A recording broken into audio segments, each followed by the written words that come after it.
Dwayne Johnson did not become bigger than wrestling because he left it. He became bigger because he understood it better than anyone else.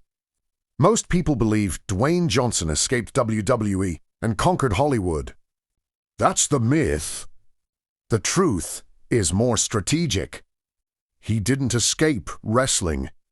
He extracted its psychology, refined it, and rebuilt himself into a global power brand that no longer needed a ring.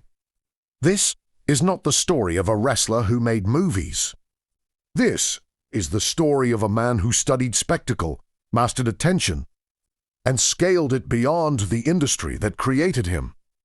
To understand how The Rock became bigger than wrestling, you have to understand what wrestling actually is. WWE is not a sports company. It is an attention company. It manufactures heroes and villains. It scripts tension. It controls pacing. It monetizes emotion.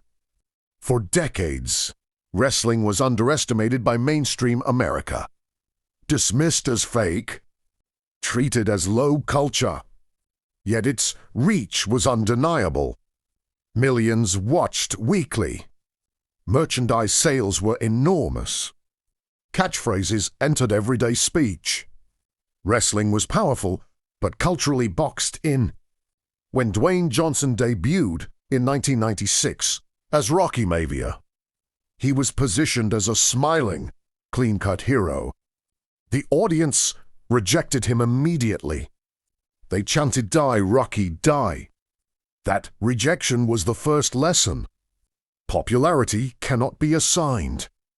It must be seized. The transformation into The Rock was not cosmetic. It was psychological. He shifted from seeking approval to commanding attention. Arrogance replaced gratitude. Rhythm replaced hesitation. He didn't ask for crowd reaction. He orchestrated it. He understood timing, pauses, vocal cadence.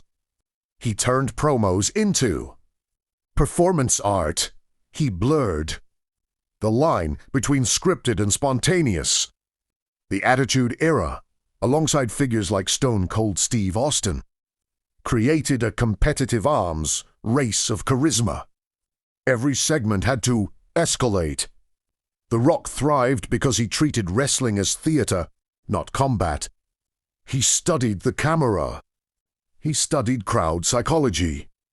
He studied branding before branding became a buzzword. And most importantly, he understood scalability. The conflict came when Hollywood called. Historically, wrestlers who transitioned into film were typecast or forgotten. Hulk Hogan tried. Others attempted. Few sustained credibility. Hollywood did not respect wrestling. Johnson faced an identity crisis. If he leaned too heavily on his wrestling persona, he would be dismissed as novelty. If he abandoned it entirely, he would lose authenticity. His early film career was uneven. Action hollies, family comedies, experiments in genre. Not all succeeded. The industry tested him. Audiences tested him. The question wasn't whether he could act. The question was whether he could rebrand without losing authority. The turning point was strategic humility. He did something unexpected. He reduced his physical size. In wrestling, mass equals dominance. In Hollywood, extreme size limits roles. Johnson reportedly adjusted his training to become more versatile on screen. But the deeper shift was tonal. He leaned into self-awareness. Instead of portraying invincible warriors exclusively, he embraced humor, timing, vulnerability. He allowed audiences to see charisma without intimidation. Then came franchise alignment, joining the Fast Five installment of the Fast and Furious series was not just a casting decision. It was positioning. He entered an established global brand and elevated its physical stakes. His presence expanded the franchise's demographic reach. He wasn't just acting. He was attaching himself to scalable intellectual property. The business engine accelerated. Box office became proof of leverage. Global revenue numbers translated into negotiating power. Johnson founded 7 Bucks Productions, shifting from talent to producer. Ownership changed everything. Instead of being hired muscle, he became a stakeholder. He diversified across genres. Family films like Jumanji, Welcome to the Jungle, action blockbusters, voice acting in Mona. Each role expanded his demographic footprint. Meanwhile, social media became his direct-to-consumer channel. Tens of millions of followers meant he no longer relied solely on studio marketing. He controlled narrative distribution. Brand partnerships followed. Fitness lines, energy drinks, apparel, his. Tequila brand expanded beyond. Celebrity endorsement into equity valuation.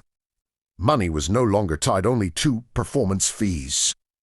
It flowed through ownership. Scarcity played a role as well. Wrestling appearances became rare. Each return felt monumental. Absence increased value. He applied wrestling psychology to his own career. Appear less. Min Mori. Power and perception are inseparable. We taught him how to command a crowd.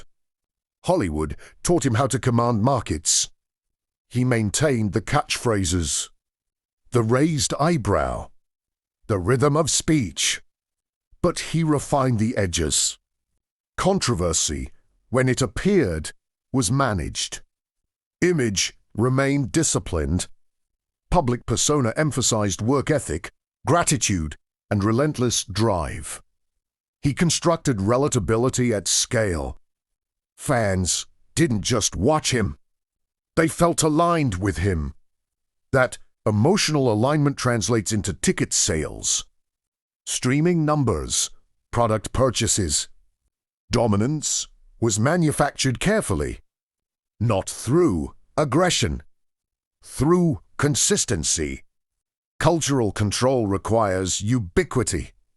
Johnson appeared in gyms, on red carpets, on children's movie screens, on late-night television, on Instagram feeds. He transcended wrestling because he translated its emotional mechanics into universal appeal. America values reinvention. He embodied it. From rejected rookie to wrestling icon. From wrestler to global box office draw. From performer to entrepreneur.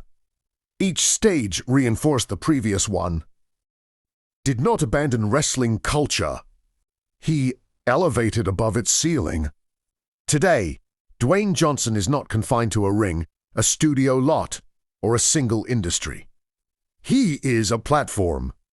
And that is the difference. Wrestling creates characters. He became infrastructure. The hockey became bigger than wrestling because he understood that wrestling was never about fighting. It was about controlling attention. He mastered that skill inside the ring. Then he scaled it globally. Power in entertainment is not accidental. He studied, refined, repackaged, and strategically deployed. He didn't outgrow wrestling. He out-leveraged it. And in doing so, he proved something that applies far beyond sports or film. Power is not given. It is engineered.